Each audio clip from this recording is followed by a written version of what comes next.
अस्सलाम वालेकुम नाज़रीन, आप देख रहे हैं प्रोग्राम फेस टू फेस और मैं हूं आपके साथ मनीज़े मोइन। पाकिस्तान ने अफगानिस्तान को एक बार फिर से मौका दिया है कि आएँ और संजीदा मुज़ाकरात करें और खित्ते के अमन को बरकरार रखने के लिए मस्बत अमल पैरा हों।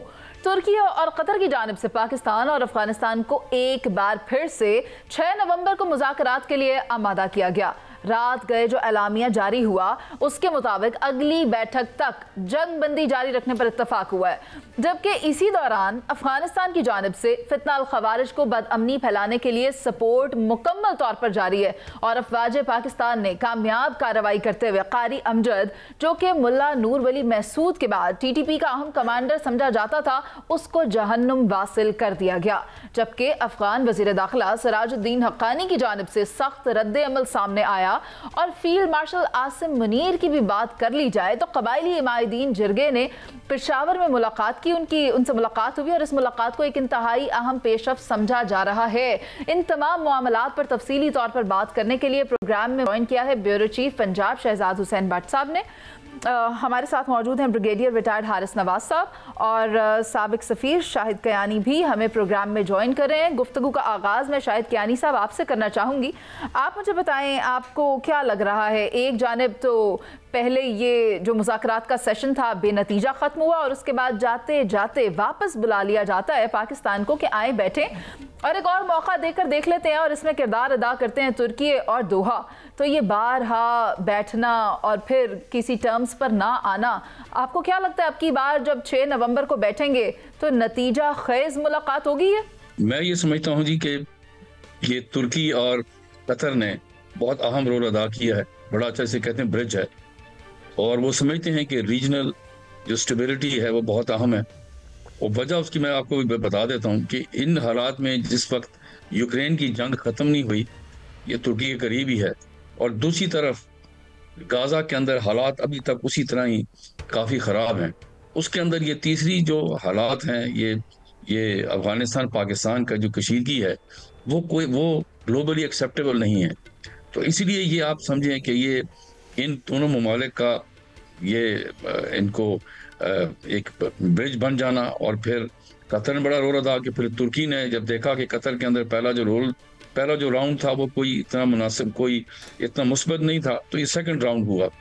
अब इस राउंड में आप चीज़ को समझने की कोशिश करें, अगर आप देखें तो तुर्की ने आज अपने वेबसाइट पे भी लगाया हुआ है उनकी फॉरेन ऑफिस ने कि जी इन्होंने अब अगली जो बातचीत वो 6 तारीख होगी और प्रिंसिपल्स की होगी। ज़ाहिर है लगता है कि डिफेंस मिनिस्टर्स जो पाकिस्तान और अफगानिस्तान के हैं वो कोई, मैं समझता हूँ कि इन राइटिंग में कोई चीज़ होगी, लिखी जाएगी, ताकि ये जो इस वक्त जो सीज फायर हुआ है, लेकिन लव सीज फायर का मतलब क्या है कि जंग हो रही थी अब रुकी है। तो इसका ये जो अब इसका जो मकसद जो है वो ये है कि हम अभी अफगानिस्तान को समझ लेना चाहिए। इसे अंग्रेजी में कहते हैं पीसफुल कोएग्जिस्टेंस। जो हमसाया ममालिक होते हैं उसके अंदर आपके पास, क्योंकि आप बॉर्डर्स आपके पास तो कोई चॉइस होती नहीं है, हमसाया मुल्क है, आप यहाँ पर कोएग्जिस्ट करें, पीसफुली करें और बॉर्डर्स की सॉवरेंटी को सैक्रोसैंक्ट समझते हुए इसमें आप इजाजत ना दें। दोनों ममालिक के मुतालिक है कि यहाँ से कोई आपका इलाका यूज करके दूसरे मुल्क में जाकर और वो एक मसला बनाए। अफगानिस्तान इसमें अंग्रेजी में कहते हैं डिनायल मोड में है, नहीं जी हमारा इलाका तो यूज नहीं हो रहा। और अभी आप देखें तो अभी जो हिंदुस्तान के ऐसे वजीर खारजा अफगानिस्तान के, वहाँ उन्होंने कहा कि जी पूरे एरिया में हमारा कंट्रोल है। कंट्रोल है तो ये कौन इस्तेमाल कर रहा है आपके इलाके को, और यहाँ घुस रहा है, मार चला जाता है। और एक आखिरी चीज देखें, हुकूमत पाकिस्तान रिस्पॉन्सिबल है अपने अवाम को। अवाम किसी तरह बर्दाश्त नहीं करेगी कि हर रोज यहाँ पर हमारे जवान शहीद हों, इंफ्रास्ट्रक्चर को नुकसान पहुंचे और एक इंस्टेबिलिटी क्रिएट की जाए। और बॉर्डर को पीसफुल बनाने के लिए ही तो पाकिस्तान वापस आते आते रुक गया कि चलो एक और मौका देकर देख लेते हैं, बैठ जाते हैं कि शायद अब की बार इनके कान पर कोई जूं रेंग जाए, लेकिन मैं चाहती हूँ हारिस नवाज साहब, आप जरा इस बात पर रोशनी डालें कि अफगान वजीर दाखिला सिराजुद्दीन हक्कानी की जानिब से जब पाकिस्तान कार्रवाई करता है TTP पर तो उस पर सख्त रद्द-ए-अमल सामने आता है, और फील्ड मार्शल आसिम मुनीर का जो मौक़िफ़ है टेररिज्म के खिलाफ जीरो टॉलरेंस का, वो भी आपके सामने वाज़े है। तो मुझे बताएं कि ये फिर किस तरह चलेगी बात? अफगानिस्तान की तरफ से तो ताउन नजर नहीं आ रहा और पाकिस्तान के पास इस पर कोई टॉलरेंस नहीं है। 6 नवंबर तक ये जो 7 दिन है, ये अफगान तालिबान रजीम का नेटवर्क टेस्ट ये है कि अगर इस 6-7 दिनों में अगर ये कॉन्फिडेंस बिल्डिंग मेजर्स करते हैं और अपनी सरजमीन वाकई किसी टेररिस्ट ऑर्गेनाइजेशन को, जैसे फितना हिंदुस्तान है, फितरत खारिज है, इन लोगों को क्रॉस नहीं करने देते पाकिस्तान पर, दैट मीन्स कि ये मुज़ाकरात के लिए सीरियस है। और उसके बाद जब वहाँ पर जाते हैं, बात करते हैं, तो उस वहाँ पर जाके ये देखना ये है कि ये कितने सीरियस हैं। देखिए, पाकिस्तान ने पीस के लिए, अभी फिर हम जा रहे थे वापस, तो पीस इज़ वेरी इंपॉर्टेंट, हमने उसको फिर चांस दिया, लेकिन not peace at the cost of our territorial boundaries और safety and security for people of Pakistan. इस पे कोई कॉम्प्रोमाइज नहीं है। That should be very clear when we meet on 6 November, जिसके ऊपर जाके बात होगी, और वहाँ बड़ी क्लियर बातें जो पाकिस्तान से कर लेगा ताकि रिटर्न मुसबदा हो और उसके लिए वो आंसरेबल भी हो सके। ठीक है। और शहजाद हुसैन भट्ट साहब भी क्योंकि हमारे साथ हैं, और वो भी गुज़िश्ता रोज़ जब वो एलामिया जारी हुआ है, रात गए तो उसको भी स्टडी कर रहे थे। भट्ट साहब, आप मुझे बताएं, बज़ाहिर तो ऐसा लगता है कि ये बगल में छुरी और मुंह में राम राम वाली पॉलिसी लेकर चल रहे हैं अफगान तालिबान रजीम, लेकिन ये जो बैठक हो रही है, आपको क्या लगता है इससे कुछ निकल पाएगा? देखिए मुनीज़े मोइन साहबा, एक तो बात सामने आ गई सीधी सीधी कि 6 नवंबर को इस्तांबुल में दोबारा मुलाकात होगी। अब सवाल यहाँ ये है कि दोहा में जो तयशुदा फायर बंदी है उसको बनाने के लिए, पुख्ता बनाने के लिए असल कहानी अंदर की क्या है? अंदर की कहानी जो मुझे समझ आ रही है, पहली बात तो ये समझ आ रही है कि मुश्तरका मॉनिटरिंग और वेरिफिकेशन मैकेनिज्म तश्कील दिया जा रहा है, और जो अमन को यकीनी बनाने के साथ साथ खिलाफ वर्जी करने वाली पार्टी पर सज़ा जो है उसको सज़ा आयद करने का भी इख्तियार रखेगा। ये बहुत बड़ी प्रॉब्लम है जो अफगानिस्तान को जो है वो इस मामले से पीछे हटा रही है कि अगर रिटर्न मुआहदा हो गया, तहरीरी मुआहदा हो गया, और जिसने उसको बिड्रैक किया उस पर सज़ा आयद होगी, और ये करेंगे दोनों ममालिक जो कि उसमें फरीक अव्वल और फरीक दोम के साथ कंसेंसस के साथ ऊपर हेड करेंगे। दूसरी अहम बात इसमें यह है कि तमाम पार्टियों ने सीज फायर को जारी रखने का जो अज़म का अदा किया है, उसमें अगर आप गौर करेंगी तो ये काबिल तस्दीक एक बात तो क्लियर हो गई है ना कि यहाँ से ये पाकिस्तान को हिट किया जाता है। लेकिन मैं चाहूँगा कि शाहिद कियानी साहब की बहुत ग्रिप है माशाल्लाह इस मामले पर। शाहिद कियानी भाई पाकिस्तानी तर्जमान जो है दफ्तर खारजा, उसने तो कह दिया है कि मुज़ाकरात जो जारी हैं, और अब देखना होगा कि मुज़ाकरात जब ख़त्म होंगे, ये 6 को जो अगली बात चल रही है 6 नवंबर के बाद, तो फिर कंसेंसस में क्या निकलता है। मैं ये देख रहा हूँ कि अफ़गानिस्तान ने बाकायदा तस्लीम कर लिया है कि तालिबान और BLA की सरजमीन पर अफ़गानिस्तान में दोनों मौजूद हैं, और अफ़गानिस्तान इसको तस्लीम भी कर रहा है। अब सवाल ये है कियानी साहब, आप हम मेरे नाजरीन को ये रहनुमाई फरमाएं और हमें गाइड करें कि ये एक टेस्ट केस है, ये ट्रायल पीरियड है, क्या अफगानिस्तान इस पर कामयाब हो सकता है? और इन दिनों में आप क्या देख रहे हैं, कोई बड़ी डेवलपमेंट देख रहे हैं? काबिल एहतराम शाहिद कियानी साहब। देखिए, मैं तो बात आपको क्लियर कट अरसे दराज से मैं बताता हूँ। एक तो आपने ना ये इस लफ्ज को प्लीज खत्म करें, बरादराना ताल्लुकात ये एग्जिस्ट नहीं करते। दो ममालिक के जो खारजा पॉलिसी नेशनल इंटरेस्ट में बनती है, खारजा अगर बरादराना ताल्लुकात होते तो 47 में ये आपकी मुखालफत ना करते यूएन की एडमिशन में।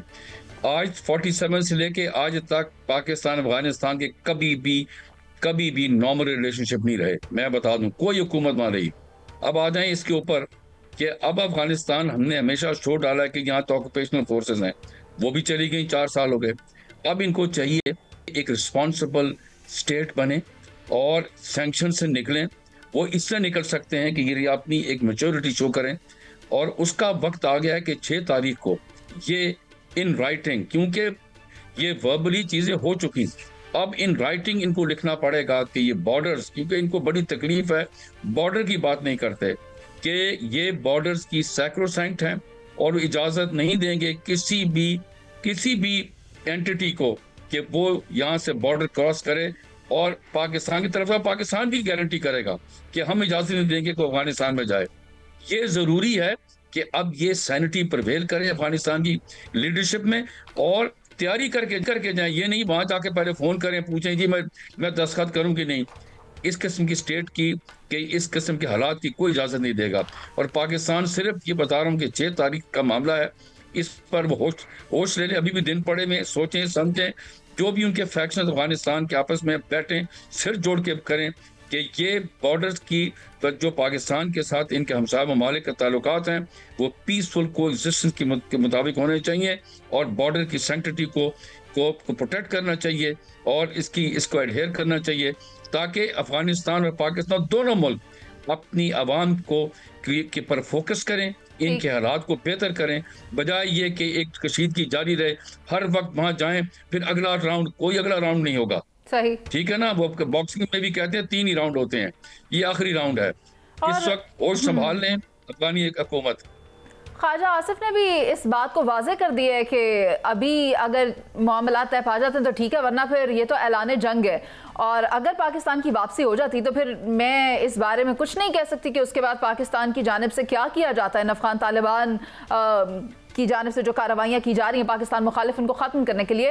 हारिस नवाज साहब, ये बात तो वाज़ेह है, कुनड़ पर डैम के हवाले से भी भारत के एक सियासी रहनुमा का स्टेटमेंट सामने आया है और पाकिस्तान मुखालिफ आबी जारहियत में मुकम्मल तौर पर वो पेश हैं और अफगानिस्तान को फाइनेंस भी करना चाहते हैं, उस डैम को भी फाइनेंस करना चाहते हैं। तो आपको क्या लगता है ये सूरत हाल कहीं रुकती है या मामला जो अभी बैठक होनी है नहीं होनी है, नतीजा निकलना है नहीं निकलना है, क्या ये आखिरी मौका है अफगानिस्तान के लिए? देखिए ये बड़ा इंपॉर्टेंट है क्योंकि इससे ये लास्ट डिच एफर्ट है और पाकिस्तान ने एज ए पीस को लेके आगे चलने के लिए भी एक्सेप्टेड कि ठीक है ये भी कर लिया। हालांकि I must appreciate Pakistan team को जिस तरीके से कंपोज तरीके से, लॉजिकल तरीके से, बहुत सोच समझ के, प्रोफेशनल तरीके से अपना पॉइंट ऑफ व्यू जो है वो पुट अक्रॉस किया। उनकी बात का रूड एटीट्यूड, फिर कभी वो गुस्से में आ जाते, हाइपर जो थे, दे केप्ट क्वाइट और उन्होंने अपने मेडिएटर्स को भी कन्विंस किया और इनको भी कन्विंस किया। वो तो अलग बात है कि साइन करने के लिए तैयार नहीं थे। लिटमस टेस्ट यहाँ पर और ये कुनार की जो बात कर रहे हैं, पाकिस्तान विल नेवर अलाउ, अगर हम इंडिया को वहाँ पर बॉर्डर टेररिज्म नहीं करने देते तो ये तो 2 मिनट की बात है, नथिंग। इनको खुद समझ होनी चाहिए कि पाकिस्तान के साथ रहने से आपको लॉजिस्टिक भी मिलती है, ट्रांजिट मिलता है, उसके बाद हम हर किस्म का सफारतकारी करते हैं, हर जगह पर आपको सपोर्ट करते हैं। नेबर्स आर नेबर्स, आपको ये समझ आना चाहिए। नंबर 2 लिटमस टेस्ट ये है कि जब ये 6 को मुआहदा होता है उसके बाद क्या ये उनके ट्रेनिंग कैंप डिसमेंटल करते हैं, उनके एडमिनिस्ट्रेटिव कैंप को डिसमेंटल करते हैं, उनकी लीडरशिप जो है जिन्होंने इतनी ज़्यादा ये क्रिमिनल एक्टिविटीज़ की हैं, कोई उनके खिलाफ प्रोसिक्यूशन करते हैं कि नहीं करते हैं, क्या उनको पीछे से खेलते हैं नहीं करते हैं, कितनी सीरियस बॉर्डर को सील करते हैं कि वहाँ क्रॉस बॉर्डर टेररिज्म नहीं होती है। और ये सारी चीज़ें मॉनिटर होंगी, जो ख़ास तौर पर जो एक बनाया गया है कि वेरिफिकेशन एंड मॉनिटरिंग मैकेनिज्म, और it will be strictly followed by monitored by तुर्की और कतर के साथ। प्लस बॉर्डर में मेरे ख्याल में पाकिस्तान अफगानिस्तान का खुद भी अपना मॉनिटरिंग मैकेनिज्म बनेगा कि वो इसको डेली बेसिस पे मॉनिटर करेंगे, यहाँ तक कि अगर कोई वायलेशन होती है तो उसके बाद 2 महीने के बाद हर एक तो वहाँ पर मीटिंग हो, दोहा में जाएंगे, इसको सारा देखा जाए किसने गलती की, कौन रिस्पॉन्सिबल है, उसको क्या पेनल्टी लगती है।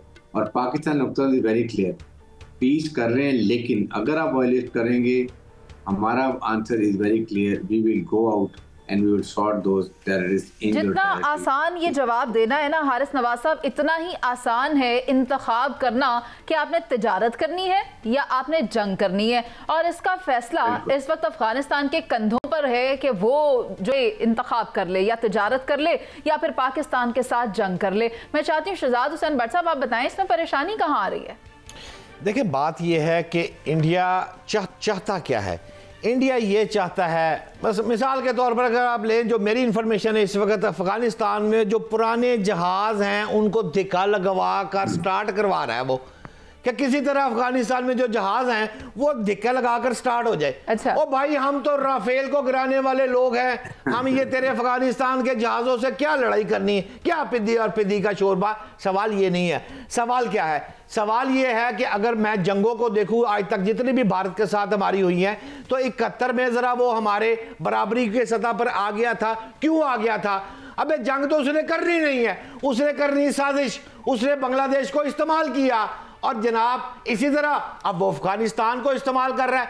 ये हिंदू की आदत है, वो गोली चलाता है जब तो किसी के शोल्डर पर रखकर बंदूक उस तरह गोली चलाता है, वरना गोली उसको चलानी नहीं आती। ब्रिगेडियर साहब मुझसे ज्यादा बेहतर समझते हैं। भट्ट साहब आप बात दुरुस्त कर रहे हैं और ब्रिगेडियर साहब की आप बात कर रहे हैं, उन्होंने भी ठीक बात की, लेकिन जहां तक हम बात करें अफगान तालिबान की, देखें हमारे सरजमीन पर रहे 40 साल मेहमान नवाजी की पाकिस्तान ने, और आज इन्हें इस्तेमाल कौन कर रहा है? यकीनी तौर पर भारत के हाथ से इस्तेमाल हो रहे हैं। तो इन्हें यह भी याद रखना होगा कि पाकिस्तान अपनी जमीन, अपने लोगों के मुखालिफ उठने वाले हथियार का जवाब भी देगा और उठाने वाले शख्स का मुंह भी तोड़ेगा। अभी एक ब्रेक पर चलते हैं, जिसके बाद वापस आएंगे और अमेरिका और भारत में क्या खिचड़ी पक रही है इस पर बात करेंगे। नाज़रीन, आप हमारे साथ मौजूद रहिए।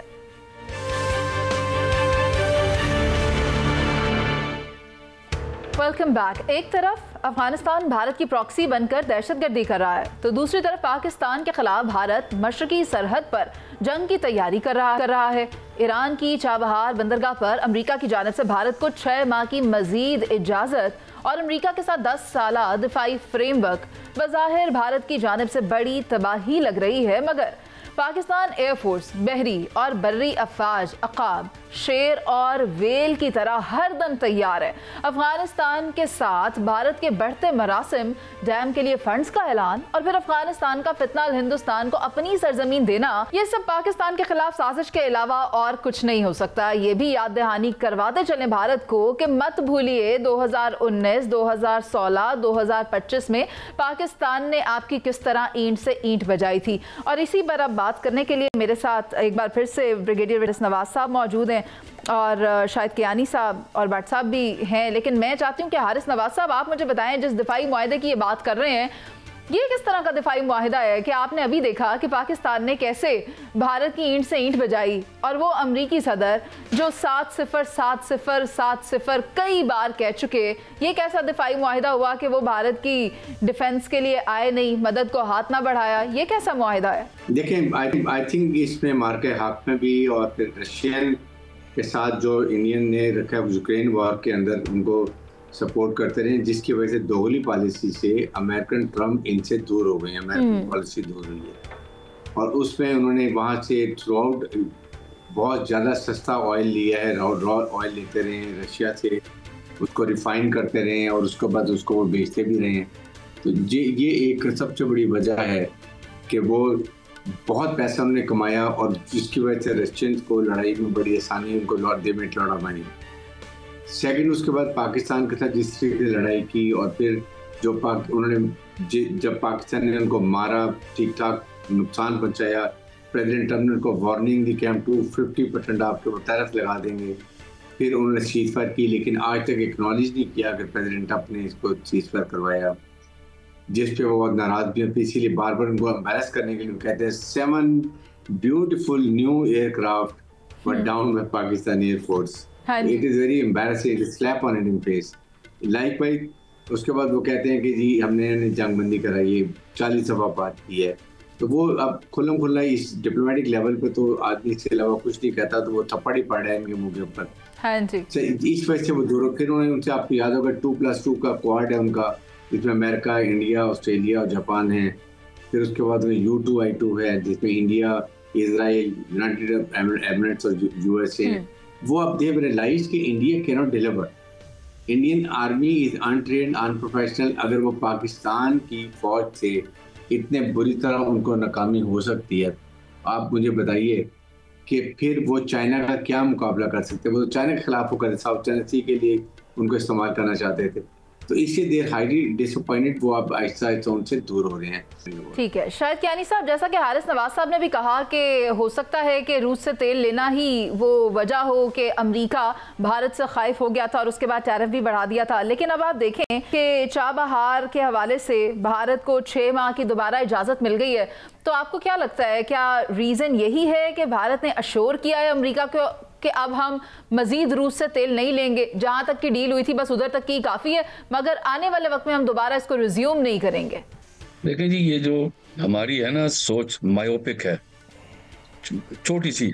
हम ये समझते हैं कि जी रूस का ये तेल वाला मामला ये तो दिखाने के लिए है। मैं आपको याद करा दूं कि 1962 में जब जंग हुई हिंदुस्तान की चीन के साथ, उस वक्त हिंदुस्तान के ताल्लुकात अमेरिका के साथ, वो सर्द जंग थी, वो इतने अच्छे नहीं थे।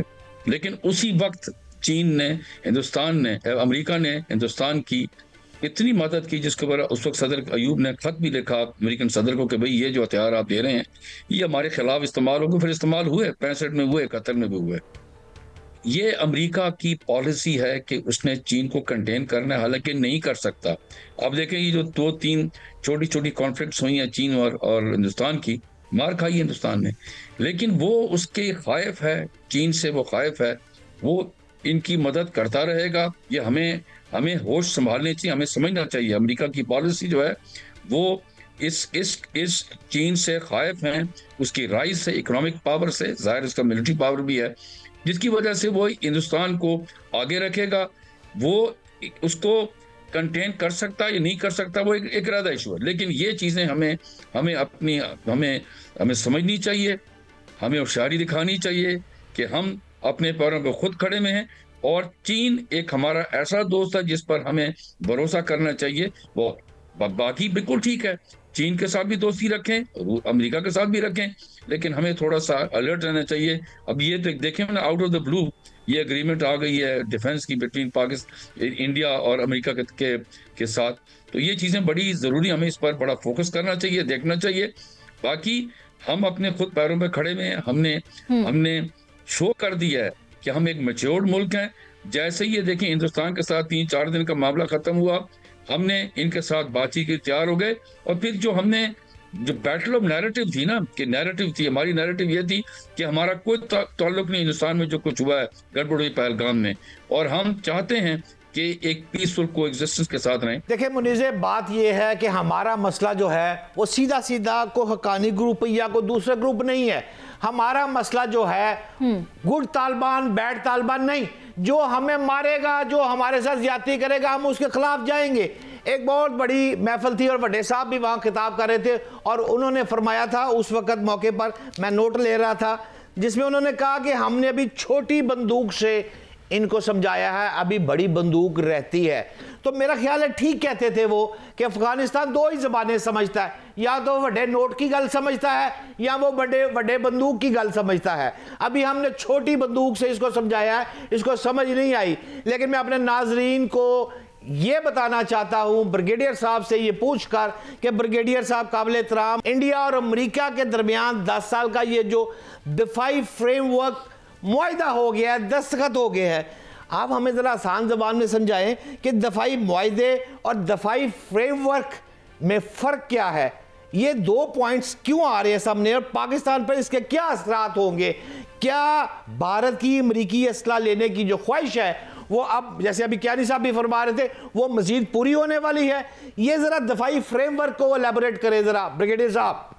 देखिए फ्रेमवर्क मीन्स के अमेरिका से India can by any weapon and equipment, क्योंकि अमेरिकन वॉर मशीनरी को चाहिए अपने वॉर इंडस्ट्री चलाने के लिए, और इंडिया इस वक्त बिलियन ऑफ डॉलर्स का वेपन है खरीदने के लिए तैयार है, and they want to go to American, उनका इक्विपमेंट लेना चाहते हैं, और उस पर वो रिस्ट्रिक्शन नहीं लगाना चाहते। इंडिया रशिया से भी लेता रहा, फ्रांस से भी लेता रहा, और अमेरिका से भी ले रहा है।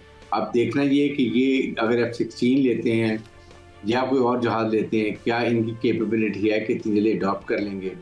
दे विल टेक 3, 4, 5 ईयर्स। जैसे पाकिस्तान, इन्होंने राफेल लिए 2021 में, और 2025 में भी उसको चलाने की ये काबिल नहीं थी, इसलिए इन्होंने अपने एयर डिप्टी चीफ को सैक कर दिया। उसने कहा कि अभी हम फिट नहीं है पाकिस्तान से एयरफेल के साथ लड़ाई करने के लिए, तो वो उनको डॉलर चाहिए, you see they have lot of money. और जो उनकी वॉर अभी वॉर आप देख लें मिडिल ईस्ट में क्या किया, ईरान का इतना बड़ा हवा क्रिएट करके उन्होंने पूरे वेपन एमुनिशन कतर को बिलियन ऑफ डॉलर्स के, सऊदी अरब को, कुवैत को, बहरीन को, यूएई को कोई ड्रेस खतरा नहीं है, 50 बिलियन डॉलर्स के वेपन एमुनिशन। तो ये उनकी वॉर मशीनरी है। वो एक साइड पे लड़ाई क्रिएट करते हैं, चाइना का हवा क्रिएट करते हैं, उधर इंडिया खरीदना शुरू कर देता है। तो that is going on process, इस पर हमें बॉदर नहीं होना। देखिए अमेरिका पाकिस्तान को कभी भी नहीं छोड़ सकता। नंबर 1, वी आर ए वाहिद Islamic nuclear country. Number 2, we are very close to China, they will never let us go totally into China's lap. Number 3 कि वो चाहते हैं कि कश्मीर के मसले को हल कर लें, किस तरीके से करें, इंडिया के टर्म पे वो हम कर नहीं सकते हैं, और सीपैक ना बनाए, ये उनकी डिमांड है। ये तो है, हमें अपनी हर जो मूव है उसको काफ़ी स्ट्रैटेजिकली डिज़ाइन करना होगा या ड्राफ्ट करना होगा। लेकिन शहजाद हुसैन भट्ट साहब, आप मुझे आबी जारहियत के बारे में बताएं, जो अप्रैल के बाद से आप देखें, पहले भारत ने पाकिस्तान का पानी बंद किया और अब वो फंड करना चाहता है जो डैम अफगानिस्तान तामीर कर रहा है, यानी कि अफगानिस्तान को भी पाकिस्तान के खिलाफ आबी जारहियत पर उकसा रहा है। तो दूसरी तरफ तो हम ऑलरेडी देख रहे हैं कि अफगान तालिबान रजीम जो पाकिस्तान में बदअमनी के लिए इस्तेमाल हो रही है, अब क्या अफगानिस्तान आबी जारहियत के लिए भी भारत के हाथ में खिलौना बन जाएगा? दुरुस्त कह रही हैं मुनीज़े मोइन साहबा। असल में ये दरियाए काबल के ऊपर एक डैम बनाना अच्छा, भारत को ये समझ नहीं आ रही कि जनाब ये काबल में जो डैम बनाना चाह रहा है ये पुरानी ख्वाहिश है उसकी, ब्रिगेडियर साहब को ज़्यादा पता होगा, लेकिन इस ख्वाहिश को पूरा करने के लिए बाज़ाब्ता जहाँ से पानी का फ्लो आ रहा होता है उसके आगे मैदानी इलाका होता है और पूरा एक सिस्टम है। जो सिस्टम है उसमें वहाँ पर डैम बनना जुए शेर लाने के मतरादिफ है। अव्वल तो वो बन नहीं सकता, नंबर 1। नंबर 2, ये भारत, मैं जैसे आपको पहले कहा था कि वो बांग्लादेश में उसने ये काम किया, अब उसकी काम अफगानिस्तान में आ गया है। अब उसका कहानी सिर्फ ये है कि खुद तो वो लड़ नहीं सकता, वो किसी को आगे रख के ही लड़ाया जा सकता है। और जैसे आप आबी वाली बात कर रही हैं, पानी वाली बात कर रही हैं, तो जो पानी वाली बात कर रही है पाकिस्तान गवर्नमेंट, खबर दे रहा हूं मुनीज़े आपको कि इस वक्त आबी जारियत पाकिस्तान इस पोजीशन पे जा रहा है और इस तरह का राउंड चीजें बना रहा है कि भारत अपने सारे डैम कल को तोड़ भी दे तो फिर भी पाकिस्तान में अब सैलाब नहीं आना। ये सैलाब जो आना था वो आ गया है।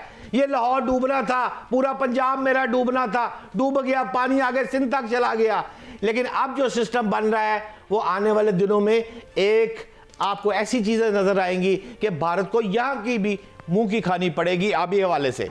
बहुत शुक्रिया आपका शहजाद साहब, आपकी बात मुझे खाम ख्याली सी लगती है क्योंकि ये इतनी जल्दी हो नहीं पाएगा, मगर मुझे कुछ समझ नहीं आ रही। अगर आप कह रहे हैं तो चले हम देख लेंगे कि किस तरह से इसके ऊपर काम किया जाता है सैलाबी सूरत हाल को ओवरकम करने के लिए। लेकिन मैं यहाँ पर शुक्रिया अदा करना चाहूँगी हारिस नवाज साहब का और शाहिद कियानी साहब का। बात यही है कि जहाँ आप बात कर रहे हैं कि अफगानिस्तान को बदअमनी नहीं फैलानी चाहिए, वहाँ पर भारत को भी ये याद रखना होगा कि अगर पाकिस्तान मुखालिफ चलने की कोशिश की, साजिश की, तो उसके साथ वही होगा जो 2019 में हुआ, 2016 में हुआ, 2025 मई में हुआ या उससे पहले होता रहा। प्रोग्राम में ब्रेक शामिल करते हैं, जिसके बाद वापस आएंगे और बात करेंगे उस खबर की जो सोशल मीडिया पर गर्दिश कर रही है। अब हमारे साथ मौजूद रहिए।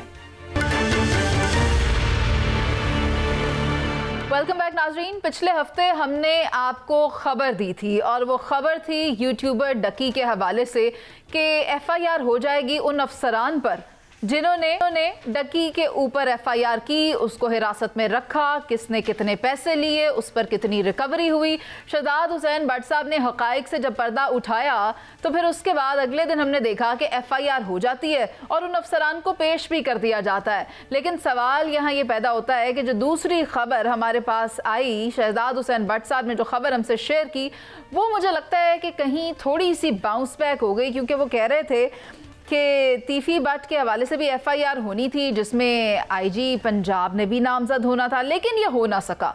ऐसा क्यों हुआ ये भी हम उनसे जानेंगे और साथ ही साथ आज उनके पास कौन सी खबर है और किस पुलिस वाले के खिलाफ कार्रवाई होने जा रही है, ये सब आज हम पूछेंगे शहजाद हुसैन भट्ट साहब से। तो भट्ट साहब, आगाज कर लेते हैं। डकी जो बताएं, डकी कब रिहा होने जा रहा है? क्योंकि डकी के हवाले से जो भट्ट साहब ने खबर दी थी, क्या कह रहे थे वो, पहले वो खबर देखते हैं। अगले 48 घंटे में लाहौर सर्कल FIA सर्कल की FIR में आपको पेश करूंगा उन मुल्जमान, जिनको मैं मुल्जम का लफ्ज कह रहा हूं, जो कि डकी को पकड़ने वाले अफसरान थे एक दौर में और अब वो हिरासत में है। अब वो हिरासत वाले अफसरान जो है वो मुल्जमान बनेंगे और उनके ऊपर होगी अगले 48 घंटे में FIR।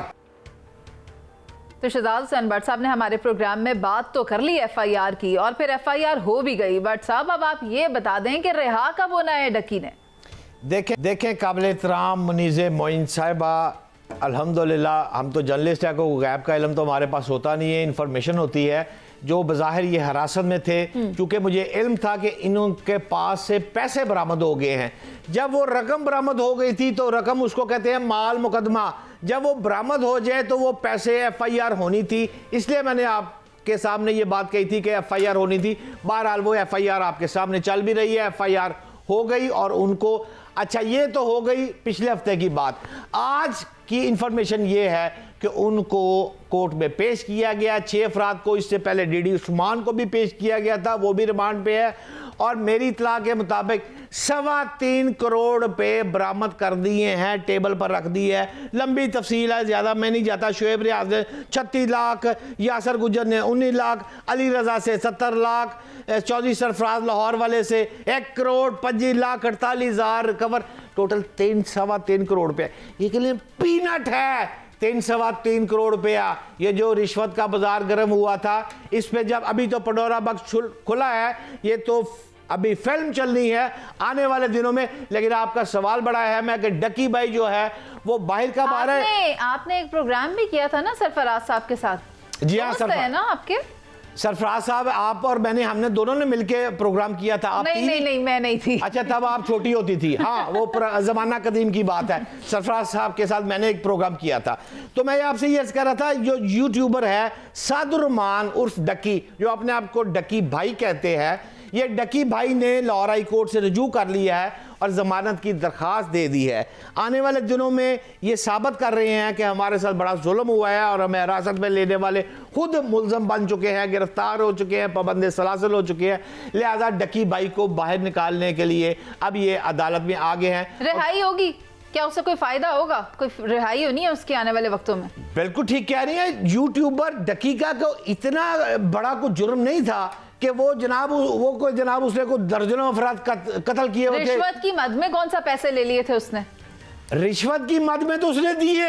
हाँ, FIA साइबर क्राइम वालों ने उससे लिए पैसे और बड़े पैसे लिए, जो उन्होंने जेबों से निकाल कर अब टेबल पे भी रख दिए हैं। लिहाजा अब जो FIR उसकी है, मुकदमे में जो नामजद है, वो 2018 की दर्ज हुई थी।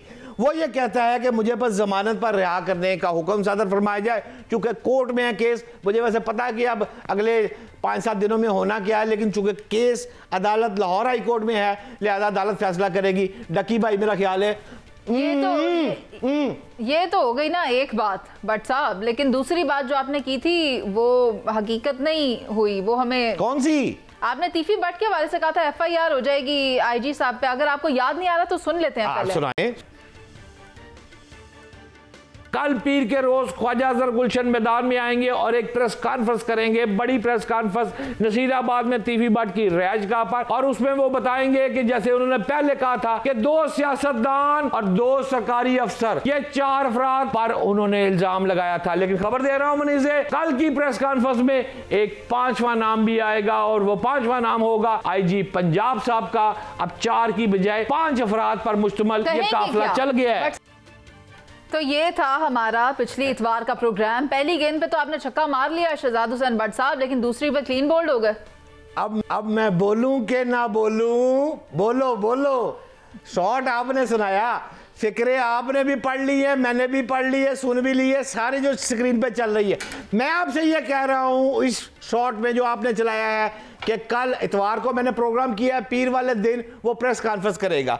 पहली डकी भाई की जो उसकी FIR की कॉपी आपकी टेबल पर रख दी हुई है, वो खाता क्लोज। दूसरा खाता, ये जो मोबाइल है, इस मोबाइल के अंदर शॉट पड़ा हुआ है तीफी भट्ट के ना चलाऊं? नहीं ना चलाएं अच्छा, आप। टीवी बट के भाई ख्वाजा अजहर गुलशन का जो ये कह रहा है कि आज मैंने प्रेस कॉन्फ्रेंस करनी है और मेरे घर पुलसा पै गई है। फिर मामला रुक गया, क्या पैसे ले दिए, किसी ने दे दिए, किसी को खिला दिए, बात खत्म क्यों हो गई? नहीं सर जी नहीं, इब्तदाई इश्क है, रोता है क्या, आगे आगे देखिए होता है क्या।